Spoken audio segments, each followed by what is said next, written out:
ಬಾಗಲಕೋಟೆ ಪಟ್ಟಣ ಅಭಿವೃದ್ಧಿ ಪ್ರಾಧಿಕಾರದವರು 3ನೇ ಹಂತ ಸಲುವಾಗಿ ಬಾಗಲಕೋಟೆ ನಗರಕ್ಕೆ ಸಂಬಂಧಿಸಿದ ಜಮೀನುಗಳನ್ನು ಮುಳುಗಡೆಯಾಗಿ ಸ್ವಾಧೀನಪಡಿಸಿಕೊಂಡಿರುತ್ತಾರೆ.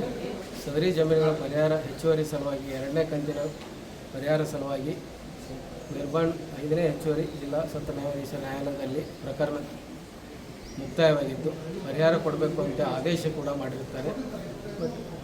ಜಿಲ್ಲಾಧಿಕಾರಿ ಆಗಲಿ ಅಥವಾ ಪಟ್ಟಣ ಪ್ರಾಧಿಕಾರದವರು ಇಲ್ಲಿವರೆಗೆ ಪರಿಹಾರವನ್ನು ಜಮಾ ಮಾಡಿರುವುದಿಲ್ಲ. ನ್ಯಾಯಾಲಯದವರು ಜಿಲ್ಲಾಧಿಕಾರಿ ಇರುವಂತಹ ಜಪ್ತ್ ವಾರೆಂಟ್ ಮಾಡಿದ್ದು, ಸದರಿ ಜಪ್ತ್ ವಾರೆಂಟ್ ಪ್ರಕಾರ ಇಲ್ಲಿಯ ವಸ್ತುಗಳನ್ನು ನಾವು ಜಪ್ತ್ ಮಾಡ್ತಾ ಇದ್ವಿ. ನೋಡೋಣ, ಮುಂದಿನ ಆದೇಶ ಆಗುವವರೆಗೂ ತುಂಬ್ತೀವಿ ಅಂತೇಳಿ ಒಂದು ಆಶ್ವಾಸನೆ ಕೊಟ್ಟಿರುತ್ತಾರೆ. ಇವತ್ತಿನ ಕೋರ್ಟ್ ಆದೇಶ ಪ್ರಕಾರ ಕಂಪ್ಯೂಟರ್ ಮತ್ತು ಟೇಬಲ್ಲು, ಚೇರು ಇದೆಲ್ಲ ಜಪ್ತ್ ಮಾಡ್ತಾ ಇದ್ವಿ. ಹೀಗಾಗಿ ಮುಂದಿನ ಆದೇಶ ನೋಡಿಕೊಂಡು ಡಿಪಾಸಿಟ್ ಮಾಡ್ತೀವಿ ಅಂತೇಳಿ ಜಿಲ್ಲಾಧಿಕಾರಿ ಹೇಳಿದ ಪ್ರಕಾರ ಇವತ್ತಿನ ದಿವಸ ನಾವು ನ್ಯಾಯಾಲಯದ ಆದೇಶ ಪ್ರಕಾರ ಜಪ್ತ್ ಮಾಡ್ತಾ ಇದ್ದೀವಿ.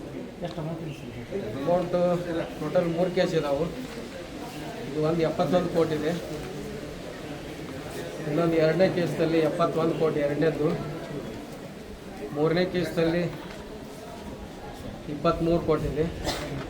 ಮತ್ತು 3 ಕೇಸ್ ಕೂಡಿ 1 ಕೋಟಿ 80 ಲಕ್ಷ ರೂಪಾಯಿ ಟೋಟಲ್ ಕಾಂಪೆನ್ಸೇಷನ್ ಇದೆ. 180 ಕೋಟಿ ರೂಪಾಯಿ ಕಾಂಪೆನ್ಸೇಷನ್ ಇದೆ.